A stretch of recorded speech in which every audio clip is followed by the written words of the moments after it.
what's up? So here is workout B of your 2-day workout plan.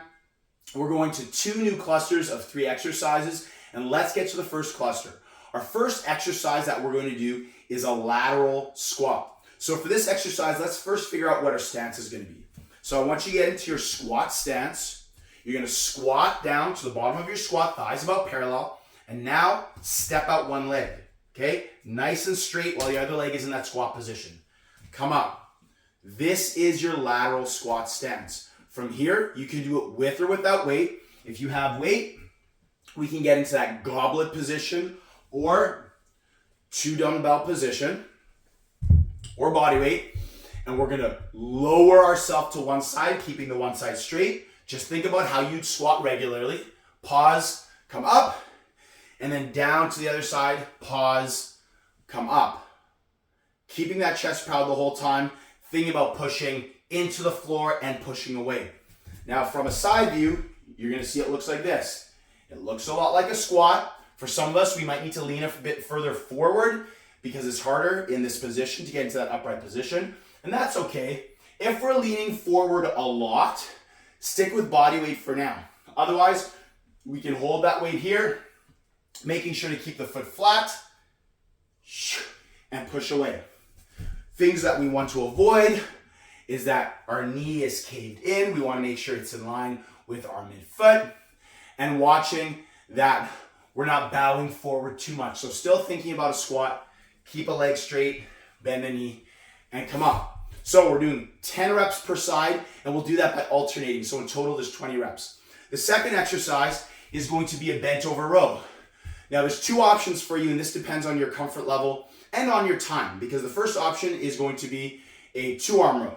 So we're gonna get our feet about hip width apart, parallel, toes pointing forward, and from here, set our posture, take a breath, set our core, get into a hinged position or deadlift position, push your hips as far back as we can, keeping our back nice and straight.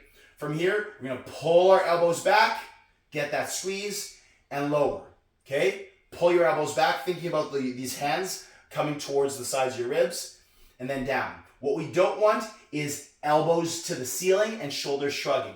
So think more about pulling elbows as though you're actually pulling back this way, not up. Okay, so I'm pulling them back and then down, keeping the weights close. Now, if you have something you can use for elevation and you have a little bit more time to do one arm at a time, you can use a bench or a table or something sturdy. Take a step back, get your feet about double width apart, get into a wide squat, fall with your hand into the table, pressing into the table.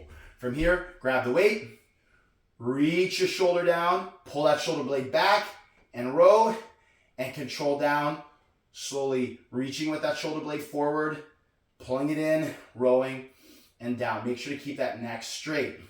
And then it flows into a solid movement. You would do that 10 reps per side. We want to watch out that we're not looking like this with a rounded back or arching up too much. So get into that stance, keep the core tight, neck straight, and row.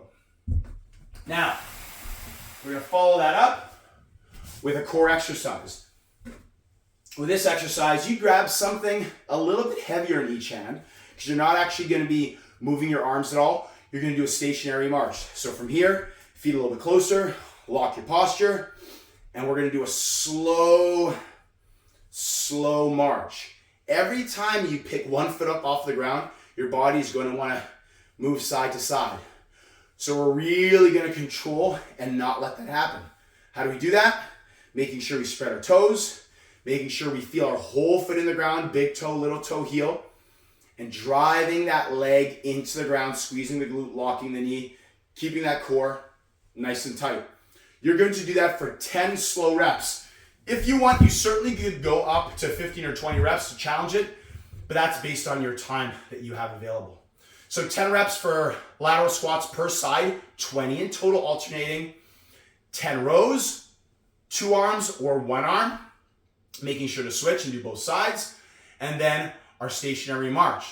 Now we get to our second cluster. Remember that first cluster you're going to go through 2 to 3 times. The second cluster now. we're gonna go to our lower body exercise again, and we're gonna do a Romanian deadlift. So set your posture, lock those shoulders down, set your core from here, soft knees, and I want you to push your hips back as far as you can, keeping your core tight the whole time. Push back as far as you can. Feel that stretch in your hamstrings. Your hands are probably just gonna be around the bottom of your knees, maybe a little bit lower. You're gonna drive your feet into the ground. Stand up tall as you squeeze your glutes and keep that core tight. What we want to avoid is that we're squatting, so you'll make this hump that your knees have to pass over. We want to make sure that we're not just bending forward. So soft knee bend, just a little bend, so that now we can push our hips back. We want to make sure pull our arms, our weights into our body to keep it as close as we can. Keeping our back nice and straight, pause, push into the ground, stand up tall, squeeze our glutes. 10 reps in total. Now we're gonna do our upper body movement, going to the ground. Again, making sure that you switch and use the appropriate weights for your exercises.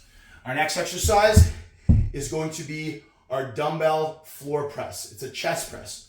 So find a way that you can get those weights into a good position, bring them up. Okay, I'm gonna get into this position with my legs bent. It helps me keep avoid that I'm arching my back too much, and I'll feel a lot sturdier in this position. My elbows are going to be just a little bit away from my ribs. My forearms are going to stay vertical. I'm going to make sure that they're not falling into me, into my belly or into my shoulders. So vertical forearms, and from here, I'm going to take a breath in, breathe out, and press to finish with those dumbbells over my shoulders. So notice that my forearms stay vertical the whole time. They kind of start in line with my ribs and finish in line with my shoulders. Pull them down, press them up. Now, one thing to note before you even start pressing is make sure that you're keeping those shoulders locked down and squeezed together so they're locked into the floor. Tight core, and then press. This will keep your shoulders a lot more stable for doing this press over your chest and over your shoulders. You're gonna do 10 reps of those. When you're done, bring them into your body and then kind of slide them to the side safely so you don't hurt yourself. The last exercise that we're gonna do is gonna be a band pull apart. Now for the band pull apart, you'll need a band. And we can do this from a standing position. You can do it from a half kneeling position. I'll do it standing. You're gonna take a band, and you can use any type of band. Start with a lighter resistance, and then you can always move up. Palms up, and your hands are shoulder width apart. So like right in line with your shoulders, not too wide. We wanna make sure that we're challenging the range of motion for our muscles. So from here, we're gonna keep our palms up, set our posture, tight core, and we're gonna think about squeezing our shoulder blades together. So you can start with that first. Squeeze your shoulder blades together. Now, initiate with that, and then rip the band apart until your arms are out to your side, and then control it back. Rip apart, squeeze your shoulder blades together, and bring it back. You don't have to overdo this way. Just bring them out to your side, squeeze those shoulder blades, and back. What we want to avoid is overarching or bending and extending our arms. So straight arms the whole time. You can have a little bend, but keep it the same amount of bend the whole time. Rip apart, out to your sides, control back. Get after 10 to 20 reps of those, and then that will be your second cluster. Go through that 2 to 3 times with the set amount of reps, and then you're done your workout. That is it for workout B. Peace.